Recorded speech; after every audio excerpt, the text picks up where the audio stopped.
Hey guys, welcome to my channel, and this video I'm going to show you how to fix WhatsApp error cannot send this video. So if you are encountering the error cannot send this video on the WhatsApp, you can check the video size. Now, WhatsApp has a limit on the size of the videos that can be sent. If the video is too large, you may encounter this error, and try reducing the video size by compressing it or trimming it down. And you can use the third-party app. For example, I suggest you to use the CapCut app, and here is the CapCut icon.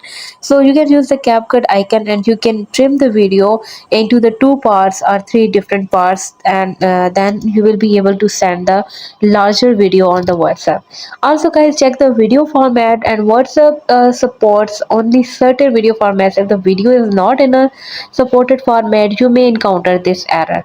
So the last but not least, you can update the WhatsApp. Make sure you are using the latest version of the WhatsApp. Updating the app can fix any bugs related to sending the videos. So if you are still facing the problem, you can restart your phone, and something restarting your phone can help fix issues related to sending videos on the WhatsApp. So if none of these solutions work, try contacting WhatsApp support for the further assistance. Hope you guys like my video. Please consider showing your support by commenting, liking, sharing, and subscribing to my channel for more valuable content in the future.